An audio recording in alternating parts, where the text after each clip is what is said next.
Buenos días a todos los participantes. Estamos hoy 11 de enero del 2022 y los saludamos desde el Ministerio de Salud, desde la Dirección de Infosalud, de la Dirección General de Telesalud, Referencias y Urgencias del Ministerio de Salud. Bienvenidos a la telecapacitación, diagnóstico y manejo inicial del defecto congénito de pared abdominal a cargo del doctor Pedro Navarro Seminario. Él es cirujano pediatra del Hospital Nacional Docente Madre Niño San Bartolomé del Ministerio de Salud. Quisiéramos recordarles a todos los participantes que pueden hacer cualquier pregunta o duda a través de nuestro canal de YouTube Telesalud Minsa Telecapacitaciones, desde donde también estamos transmitiendo en vivo. Muy buenos días, doctor Pedro Navarro. Lo escuchamos atentamente. Adelante. Listo, buenos días con todos. Bueno, vamos a empezar con este tema de presentación. Vamos a hablar del diagnóstico y el manejo inicial de los defectos de la pared abdominal. Básicamente voy a centrar mi charla a dos patologías, como lo son la gastrosquisis y el onfalocele. Es cierto que en muchos médicos se tiene conocimiento muy limitado del manejo inicial de estos pacientes y la identificación sobre todo, ¿no? En la imagen que ven en pantalla, la imagen inicial, ven a la izquierda una imagen de un paciente con gastrosquisis y a la derecha, en el lado derecho, una imagen de un paciente con onfalocele.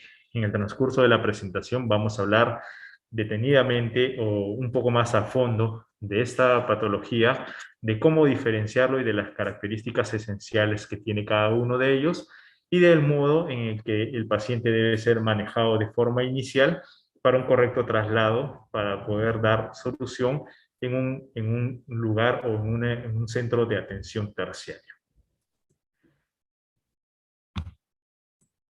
Muy bien, este es mi hospital, el Hospital Madre Niña San Bartolomé. Recién el 6 de enero acabamos de cumplir 376 años de la creación de este hospital, donde se brinda atención del madre y del niño. Bueno, empecemos primero con la clasificación de los defectos de la pared.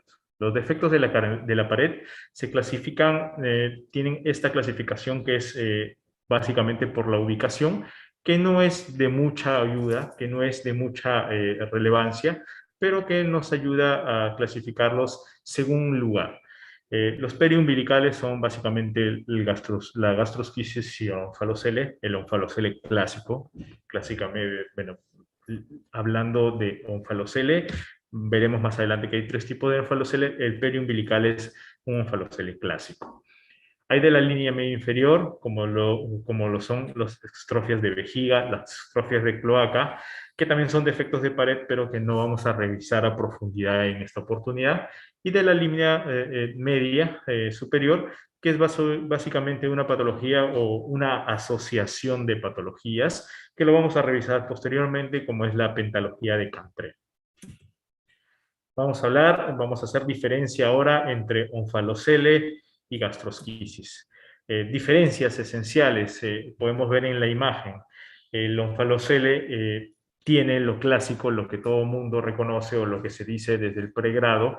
El onfalocele va a tener una cubierta y la gastrosquisis pues, no va a tener una cubierta, ¿no? Sus diferencias van mucho más allá de esto, van en diferencias en etiología, van en diferencias en diagnóstico, van en diferencias en manejo.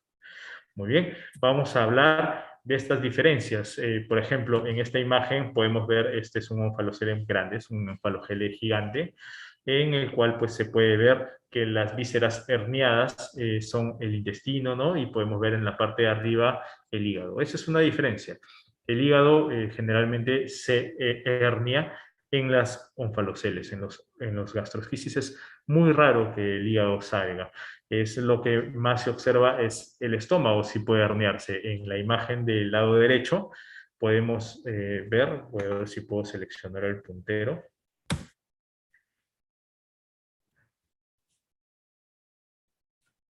Porque no puedo seleccionar el puntero.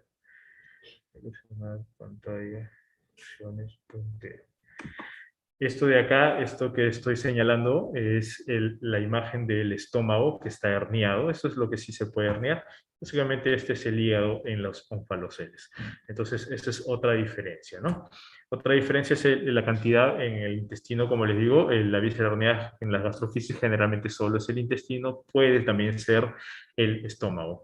En el onfalocele, el saco que ya habíamos hablado, y cuando tengan un paciente con un onfalocele, tienen que estar casi seguros, un 50%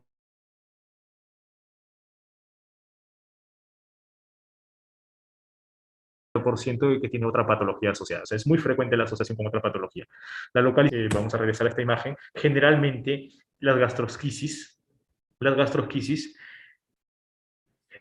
generalmente las gastrosquisis son un defecto que se encuentra a la derecha de la pared abdominal, a la derecha de la pared abdominal. En cambio, perdón, a la derecha de la inserción del ombligo. Tanto en el onfalocele, el ombligo se inserta en el defecto. ¿Ya? El tipo de parto, ya lo vamos a ver más adelante, es indiferente vaginal o cesárea, ya lo vamos a revisar. Y el onfalocele, recordar que el tratamiento no es urgente, a diferencia de la gastrofisis, que sí necesita un tratamiento de emergencia, ¿no? Tenemos muchas imágenes acá presentes en el cual hay, perdón,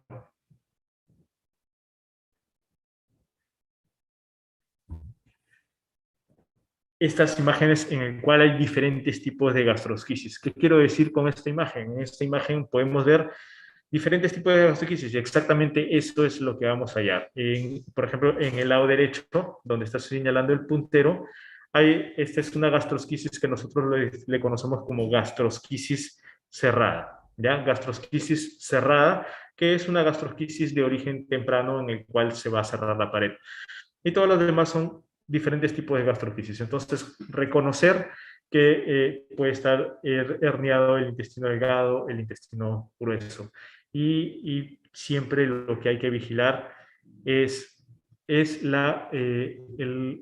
estado del intestino, ¿no? Vemos acá en la imagen superior que el intestino ya está incluso medio violáceo, es probablemente que esté un poco volvulado. Muy bien.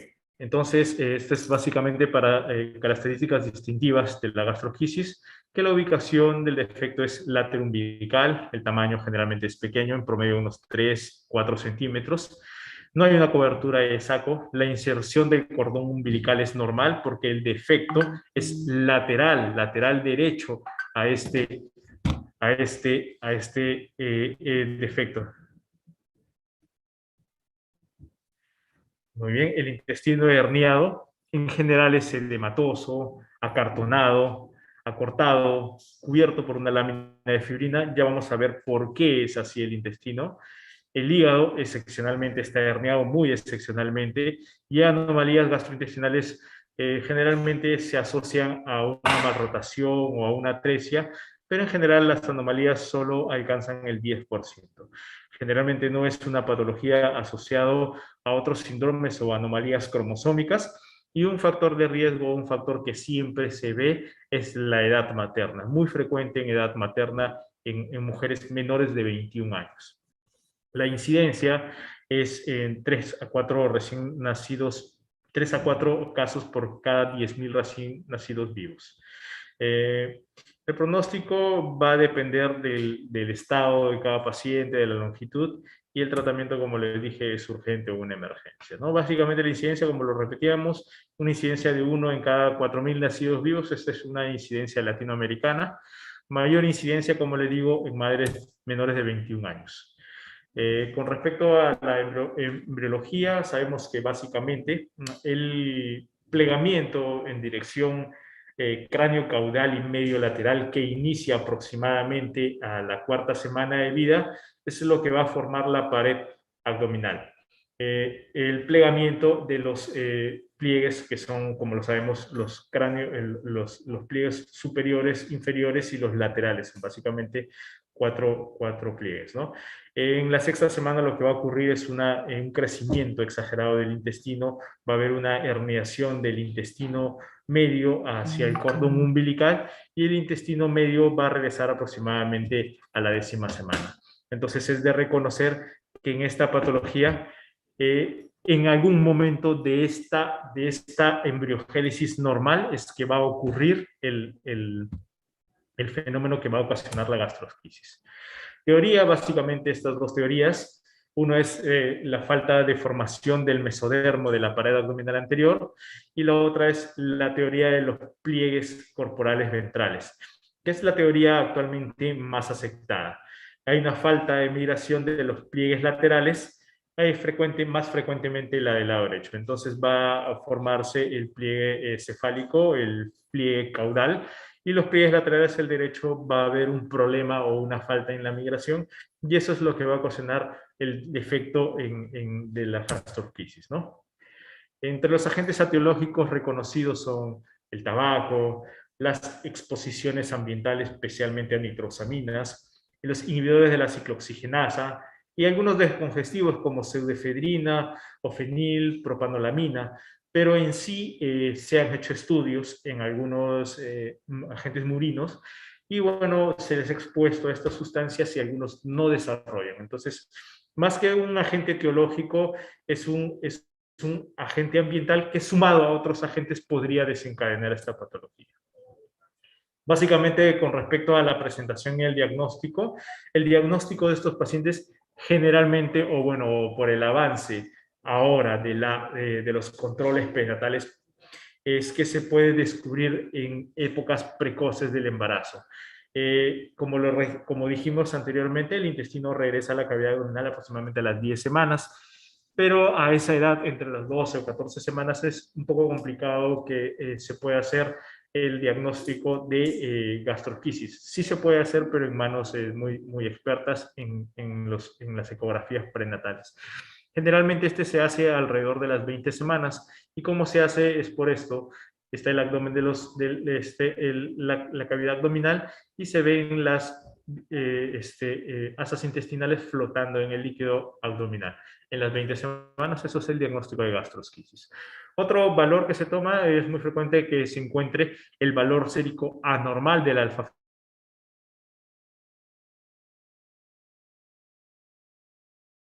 fetoproteína. Entonces, en una paciente que tiene valor normal, es necesario o es muy importante realizarle una ecografía abdominal.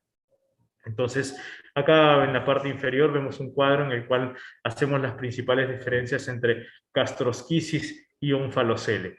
Gastrosquisis, un contorno irregular como podemos verlo, no hay cobertura y es lateral al defecto en el lado derecho del defecto. Con respecto al tratamiento prenatal y el parto, el tratamiento prenatal, no hay una evidencia en sí científica que nos diga que debemos adelantar el parto. Cuando hablamos hace un momento de las asas intestinales, les dije que las asas intestinales podrían estar edematosas, podrían estar acartonadas, podrían estar con algo que nosotros conocemos como PIL o una cubierta, ya en el cual el intestino, lo que ha pasado es que hay un mayor depósito de algunas enzimas colágenas, ¿ya? Y que hacen que se tenga este aspecto del intestino. Y esto es porque en el líquido amniótico se ha visto que hay algunas sustancias, algunas citoquinas proinflamatorias como la 6, como la 8, ¿no? Que pueden ocasionar estos eventos. Ahora se han hecho algunos estudios también en murinos en los cuales se ha hecho el traspaso o se ha hecho el sacar el drenaje de este líquido, este líquido amniótico y se ha reemplazado por suelo fisiológico y no se ha visto ninguna mejoría en las características del asa. Entonces, ¿podría darse esto por otro evento? Sí podría darse esto por este evento. O sea, por otro evento podrían salir las asas así congestivas, edematosas. Y ese es también el bamboleo que hay en la irrigación o en el meso de este intestino. Va a producir una congestión venolinfática y esta congestión venolinfática también podría dar origen a que el intestino esté congestivo. Entonces, no hay una evidencia clara de decir que es necesario adelantar el parto. El parto idealmente debe ser entre las 36 semanas, pero tampoco no después de las 38 semanas. Es decir, se debe dejar el bebé llegar a término, idealmente. Excepto, o bueno, que hubiese alguna indicación obstétrica por la cual sí tenga que el bebé salir por algún parto, por parto distóxico, ¿no? El parto prematuro, se reserva algunos casos en forma urgente cuando amenaza la vida tanto del madre o del feto, o en forma programada si hubiese pues distrés fetal o una sospecha ecográfica de una gastrosquisis en vía de cierre, también podría ser una sugerencia de terminar un parto de forma programada. Entre los factores pronósticos se han reconocido estos que podrían evaluarse vía ecográfica para determinar un factor pronóstico de este paciente. Uno de ellos es la dilatación intraabdominal, una dilatación de un asa intestinal mayor a 20 mm o 20 milímetros, ya un engrosamiento de la pared intestinal, la dilatación gástrica, el crecimiento intrauterino restringido, el polidramnios, la herniación del hígado, la herniación de la vejiga y los cambios de la dilatación intestinal durante la gestación son factores pronósticos ecográficos que nos pueden dar exactamente un pronóstico de lo que del paciente, del estado del paciente. Como les dije, no se ha demostrado una vía ni un término adecuado para el embarazo. En cuanto a la vía de embarazo, o sea, si deben nacer por parte eutóxico o distóxico o pues, por cesárea, no hay una evidencia de cuál vía es mejor. Es cierto que en algunos centros se prefiere hacer o realizar un parto programado por una cesárea para evitar el tocar las asas, el poder generar algún daño a las asas. En sí no hay algo reconocido, no hay un metaanálisis que diga que es mejor la cesárea que el parto convencional. El método de parto entonces debe quedar a criterio entre la obstetra y la madre y reservando la cesárea para indicaciones obstétricas o de sufrimiento fetal.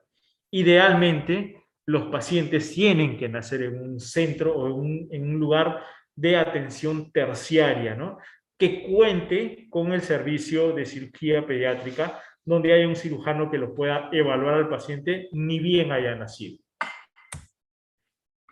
El manejo prequirúrgico, entonces, va a ir en establecer con exactitud el tipo de defecto, o sea, poder diferenciar entre un falocele y una gastrosquisis ecográficamente. Idealmente, también debe hacerse la descompresión gástrica a través de una sonda orogástrica de buen tamaño y la protección del intestino eviscerado. Muy bien, ¿cómo vamos a proteger al intestino eviscerado? Es decir, como les dije, estos pacientes deberían nacer idealmente en un centro de atención terciaria, es decir, hecho el diagnóstico de una gastrosquisis que, como les dije, generalmente se hace a las 20 semanas, se debe programar la referencia a un centro de atención terciaria y enviar a la madre con el niño para que nazca en un centro de atención terciaria que cuente con neonatología, UCI neonatal, cirugía pediátrica. Esto sería la forma ideal. No he hecho el diagnóstico y habiendo nacido el bebé en un centro de menor complejidad, ¿qué es lo que se debe hacer? Como les dije inicialmente, se debe hacer esto. Primero, la descompresión gástrica y la protección del intestino eviscerado. Muy bien. ¿Cómo se debe proteger el intestino eviscerado? Tenemos una imagen en el lado derecho. El intestino eviscerado se debe introducir en una bolsa plástica estéril. Esta bolsa plástica estéril puede estar o tiene o debe contener solución fisiológica para evitar la laceración de las asas. Se debe estabilizar esto en el centro del abdomen y posicionar al menor en decúbito lateral derecho. Esto va a permitir de que no haya una isquemia de este intestino y va a poder permitir el traslado eficaz y con cuidado de las asas. No se debe introducir o tocar las asas con gasas secas o enviarlos con gasa seca porque a la hora de separarlo, a la hora de retirar esta gasa se puede dañar, se puede lastimar, se puede lacerar el intestino. Esta es la forma ideal como debería trasladarse. Bueno, si es que en algún lugar lo tuvieran, una bolsa de Silastic o un dispositivo de Silastic. Bueno, acá vemos otra imagen de otra gastrosquisis. Vemos acá la gran parte del intestino también herniado. Entonces, esa es la primera parte, es cómo debemos cuidar las asas, cómo debemos posicionar las asas y cuidar las asas para que no se hagan daño. Lo segundo que se tiene que hacer es el mantenimiento de la temperatura corporal. Es decir, el intestino, al estar expuesto, hay una mayor pérdida de temperatura corporal. Es decir, el paciente tiene que ser trasladado en una servocuna adecuada, una cuna radiante adecuada. ¿Ya? El mantenimiento del contenido hidroelectrolítico. Por estar el intestino expuesto, hay una gran pérdida de líquidos y electrolitos. Entonces, es decir, este paciente que tiene las vísceras expuestas tiene que tener un mayor aporte hídrico. En promedio, el aporte hídrico de un recién nacido es de 80 mililitros por kilogramo día. En estos pacientes se les podría dar un poco más. Antiguamente se les daba 150, 160,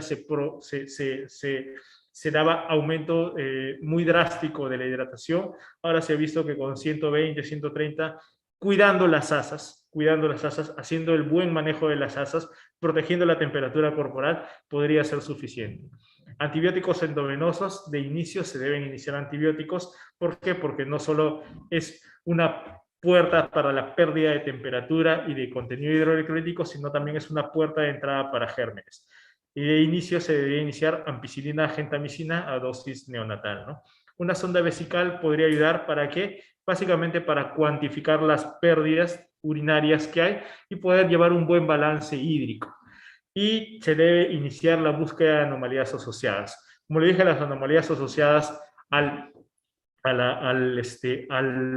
la gastroenteritis aproximadamente 10%, pero puede asociarse mucho a las atresias intestinales que se pueden evidenciar con el intestino expuesto y también a las malrotaciones frecuentemente, porque generalmente los pacientes están malrotados.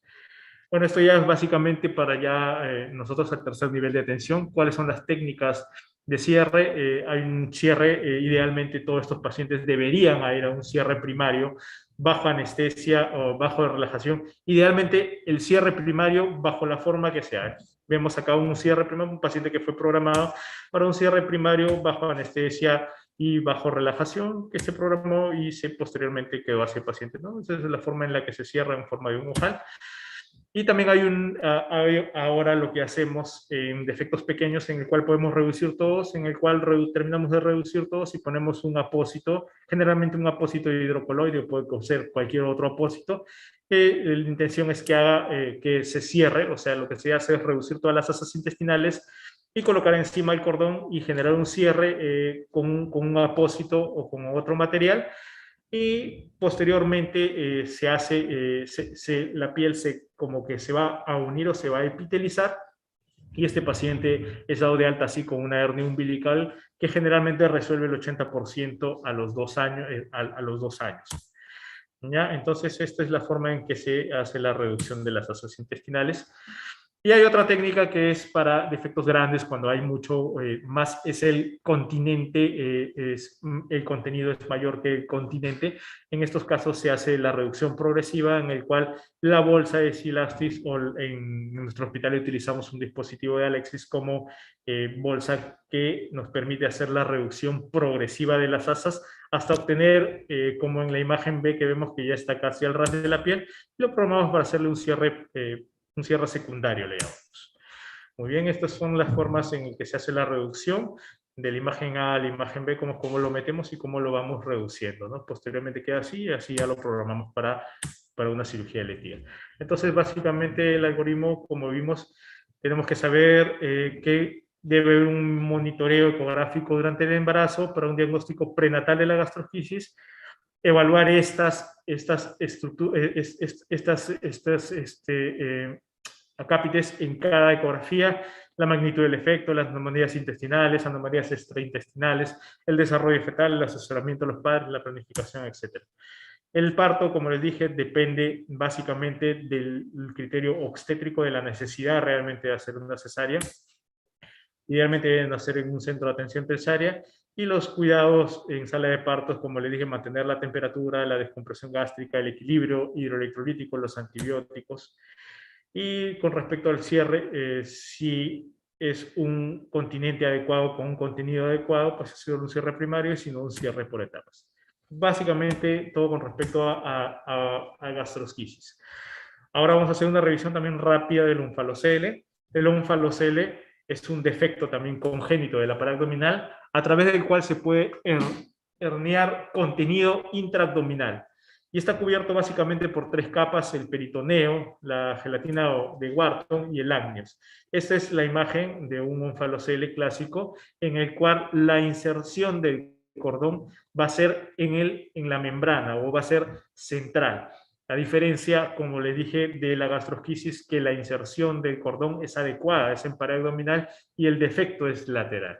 Entonces es una principal diferencia. Y este es un onfalocele muy grande, un onfalocele gigante, en el cual he herniado también el hígado, ¿no? Entonces, el onfalocele, hay una clasificación que lo clasifica en onfalocele pequeño o una hernia también del cordón, un onfalocele mediano en el cual protruyen ya asas intestinales, y un onfalocele gigante en el cual puede protruir incluso el hígado. Esta clasificación es básicamente para saber poder cuantificar el tamaño, más no es una clasificación que nos dé pronóstico.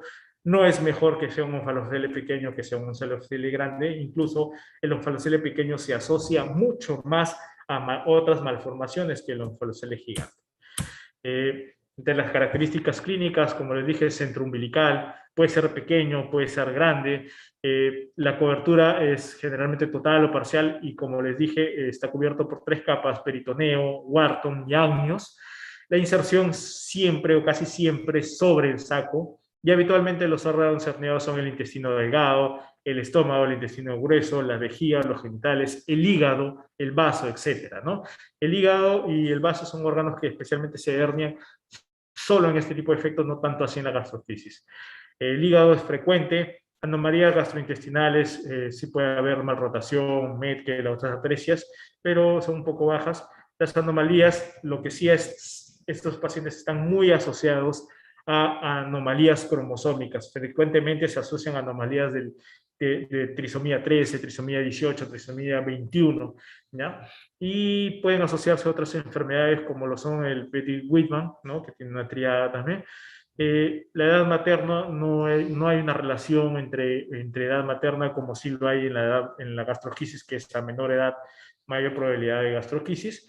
Y el pronóstico básicamente va a depender del tipo de anomalía asociada que tenga.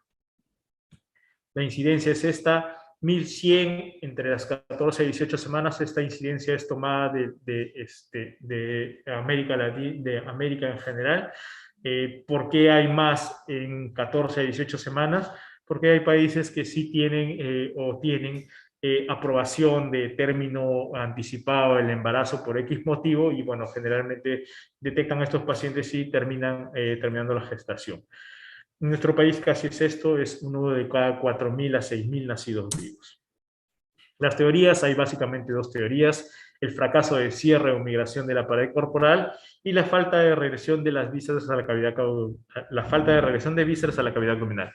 La primera teoría es la más estudiada, es la que los libros van a referenciar, pero es una teoría que ya se está dejando casi de lado. La teoría que más importancia le estamos dando ahora es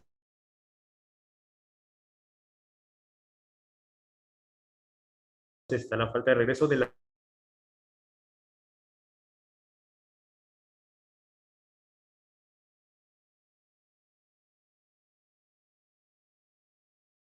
vísceras abdominales a la cavidad abdominal por algún motivo. Es un pliegue caudal, y el pliegue va a generar un lugar o una porción de la pared corporal. El pliegue cefálico va a generar básicamente la pared torácica anterior, el epigastrio, el diafragma y el pericardio. Los pliegues laterales van a formar las paredes laterales del abdomen, el intestino medio y el pliegue caudal, la región hipogástrica, recto y vagina.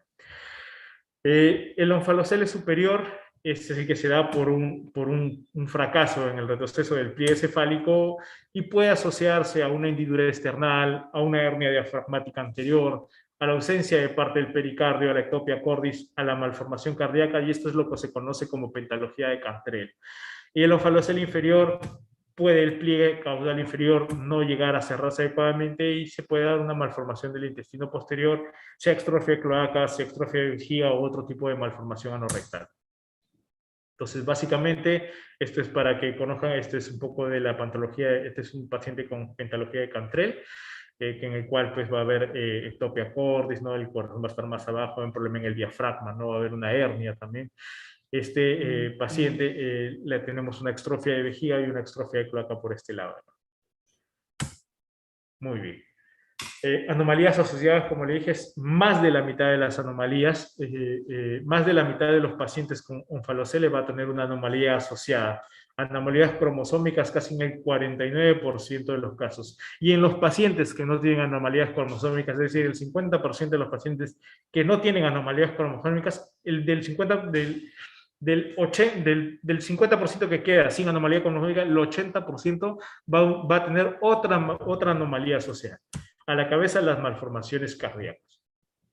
El diagnóstico prenatal produce también elevación de la alfa-fetoproteína, pero no es tanto así como la gastroquisis. La gastroquisis produce un incremento mayor de alfa-fetoproteína. Y el diagnóstico puede hacerse por ecografía bidimensional entre las 18 y 20 semanas y en la ecografía tridimensional anteriormente en manos expertas.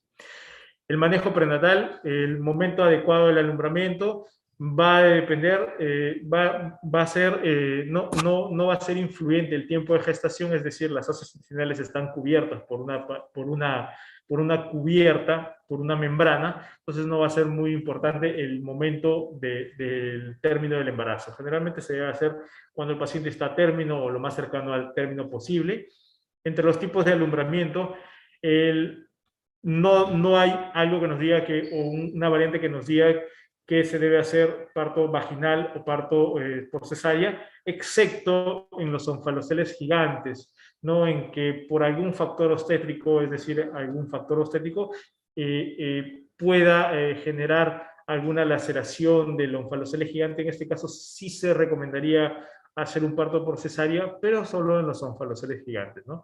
El lugar de nacimiento, al igual en la gastroquisis, debería ser idealmente en un centro de atención terciario. Con respecto al manejo prequirúrgico, lo que se debe hacer es vigilar el estado respiratorio. Estos pacientes, especialmente los pacientes que tienen onfalocele gigante, tienen el problema que también se asocia a la hipoplasia pulmonar. Esto es debido pues, a que no se ha formado adecuadamente el tórax, y si no se forma adecuadamente el tórax no va a haber una formación adecuada del pulmón y pueden estos pacientes tener hipoplasia pulmonar. Entonces hay que vigilar el estado respiratorio. Generalmente estos pacientes que tienen onfalocele gigante van muy rápidamente hacia el distrés respiratorio y necesitan una intubación inmediata para mantener al paciente, especialmente solo en estos pacientes de onfalocele gigante. Debe hacerse un examen minucioso, físico minucioso en la búsqueda de otras anomalías, radiografía de tórax, ecocardiograma para buscar malformaciones cardíacas, que como lo dije, se asocia casi entre el 30 y el 50% de estos pacientes va a tener alguna malformación cardíaca, una ecografía abdominal básicamente para buscar también alguna malformación renal. Si hay sospecha de Bedin-Whitman, hay que controlar muy de cerca la glucosa del paciente, pues los pacientes tienden a hacer mucha hipoglicemia. Los requerimientos hídricos, estos requerimientos hídricos son menores que los que necesita un paciente con gastroquisis, pero más alta que los que necesita un paciente con pared intacta. Es decir, si el paciente que tiene con una pared intacta necesita en promedio 80, estos podremos darle 90, 100 mililitros kilogramo día, ¿no? Se debe también cubrir el defecto que está cubierto con una membrana, debe ser cubierto con apósitos humedecidos y una cubierta impermeabilizante de plástico. Si el saco se llega a romper, ya se maneja como se manejan las gastroquisis, ya sería la misma, sería una patología muy similar a la gastroquisis. La técnica quirúrgica va a depender básicamente del estado fisiológico del recién nacido, de la presencia de anomalías coexistentes, del estado del saco de cobertura y de la magnitud del contenido visceral. Entonces, los onfaloceles, igual que la gastroquisis, el tratamiento que todos buscamos y todos esperamos es el cierre primario entre los procedimientos quirúrgicos, el hacer el cierre primario inicial o de primera orden de los onfaloceles. Pero también se puede hacer un cierre diferido, un cierre por etapas. Y entre los procedimientos quirúrgicos, especialmente para pacientes que tienen sacos muy grandes o onfaloceles gigantes, se puede hacer la compresión del saco o la topicación del saco. La topicación del saco generalmente las hacemos con sulfadiazina de plata, la podemos hacer con solución yodada, con rifocina. Básicamente es topicar para que el saco con el tiempo epitelice. El algoritmo, entonces, como le dije, va a depender, el diagnóstico prenatal va a depender básicamente de la magnitud del defecto, de la anomalía intestinal, de anomalías extraintestinales, del desarrollo fetal. Y como les dije, si se presenta un saco roto, el manejo es como un paciente con gastrosquisis. Si el saco es intacto, se puede hacer un parto vaginal en un falocele pequeño, un falocele mediano, pero en faloceles gigantes sí podría de alguna manera recomendarse el parto por cesárea. Y el momento del parto siempre lo más cercano a la edad de término, o sea, las 37 semanas. Como les dije, la protección mínima, la protección del intestino eviscerado, mantenimiento de la temperatura corporal, y también es importante realizar una descompresión gástrica. Esto es básicamente para el cierre. Estoy ya en un centro de atención terciaria en donde el saco intacto, si es un onfalocele gigante, va a un cierre por etapas, que puede ser esta técnica, que es una técnica antigua, que es la técnica de Luca. Un onfalocele mediano, un cierre por etapas. Un onfalocele pequeño, generalmente le hacemos un cierre primario. Y en el caso de saco roto, se trata también por cierre en etapas, pero por otra técnica, que es técnica de Schuster. Bueno, eso es todo con respecto a la presentación. Espero que hayan podido o se lleven el concepto claro de las diferencias que hay entre onfalocele y gastrosquisis, que es básicamente la premura de esta presentación, y cómo poder a este paciente referirlo. Bueno, estoy atento a las preguntas. Si alguien quiere realizar alguna pregunta, que estoy dejando al final es mi correo electrónico. Pueden hacerme cualquier consulta a este correo. Muchas gracias. Bien, muchísimas gracias, doctor Pedro Navarro Seminario, por la información y toda la presentación que nos ha brindado. Sí, nos han llegado algunas preguntas. Nos dicen, ¿cuál es el mejor momento para hacer la cirugía correctiva de estas patologías? Bueno, el mejor momento para hacer la cirugía correctiva va a depender del tipo de defecto y de la patología. Idealmente deben hacerse, si la gastrosquisis es una gastrosquisis pequeña, con un defecto pequeño, la corrección se hace al nacimiento. Y es un cierre primario que puede ser con sutura o sin sutura. Momento adecuado para una gastrosquisis pequeña es el momento del nacimiento. Si es una gastrosquisis en la cual el contenido es mayor que el continente, entonces se hace un cierre por etapas. Se le pone una bolsa de cobertura, como les dije, en mi hospital generalmente utilizamos el dispositivo de Alexis. Le hacemos reducciones periódicas, generalmente entre 5 a 7 días. Cuando ya está casi a nivel de piel, se hace un cierre secundario, le llamamos, que es básicamente un cierre de la aponeurosis de la piel. Entonces, el cierre adecuado va a depender del tipo de defecto. Muchas gracias, doctor, por la respuesta. Nos preguntan también, ¿cuándo se debe operar una hernia umbilical? Es decir, ¿hasta qué edad se puede resolver sola esta patología? Ya, las hernias umbilicales es un tema, aparte de estos defectos, la hernia umbilical tiende a ser una hernia umbilical fisiológica, y estas tiende a cerrar la mayoría de ellos hasta los 3 o 4 años de edad. Entonces, ¿qué nos dice la literatura? Que no se debe operar un paciente con una hernia fisiológica hasta antes de los 3 o 4 años de edad, independiente del tamaño.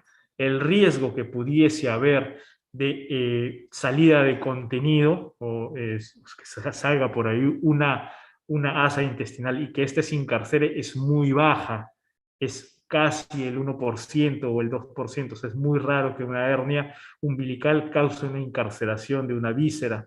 Es por eso que a estos pacientes se les da chance y se puede esperar hasta el tercer o cuarto año de vida para recién programar una cirugía, y esto siendo el defecto mayor de 1 centímetro, ¿no? Muchísimas gracias, doctor, por la aclaración. Nos preguntan también, ¿cuál de estas dos patologías, es decir, entre la gastrosquisis y el onfalocele, cuál de las dos tiene mejor pronóstico? Bueno, por las anomalías asociadas, el mejor pronóstico lo tiene la gastrosquisis, ya que de las onfaloceles casi el 50% va a tener eh, anomalías asociadas, generalmente cromosómicas, y los que no tienen cromosómicas pues van a tener de algún otro tipo, cardíaca, etcétera. Entonces, estas anomalías asociadas son las que van a bajar el pronóstico de estos pacientes, más no el defecto de pared per se. Muchas gracias, doctor, por la respuesta. Nos preguntan también si es que el diagnóstico de estas patologías se puede hacer durante el embarazo y a Claro partir que de qué sí. mes. Ujú. Claro que sí. Como les dije, eh, en la embriología de estas patologías, a las 12 semanas las asas intestinales ya deben estar dentro de la cavidad abdominal. Entonces, a esa edad ya se podría hacer un diagnóstico ecográfico por ecografía tridimensional en manos expertas. Lo recomendable entre las 14 y 16 semanas, pero generalmente son patologías que se encuentran en la ecografía de las 20 semanas, generalmente. Entonces, ¿puede hacerse anteriormente? Sí, a partir de las 14 semanas se puede hacer el diagnóstico, pero en manos entrenadas, manos expertas, ¿no? Muchas gracias, doctor, por la respuesta. Y en estos casos nos preguntan, una vez diagnosticado, digamos a las 20 semanas, el diagnóstico de estas patologías, ¿cuál sería el procedimiento? ¿Cuáles serían las pautas? ¿Hay algún tipo de cirugía intraútero? Bueno, la cirugía EXIL o la cirugía intraútero, sí hay estudios que se han tratado de realizar, bueno, no en este país, no que tenga conocimiento, pero no son cirugías que hayan tenido buenos resultados. Se ha intentado hacer la corrección de la gastrosquisis vía EXIL, o sea, intraútero, pero todavía es algo que va a ir en desarrollo. Creo que en algún momento se podría llegar a corregir de esa manera, pero en este momento es el momento actual del manejo, es el manejo posterior al nacimiento.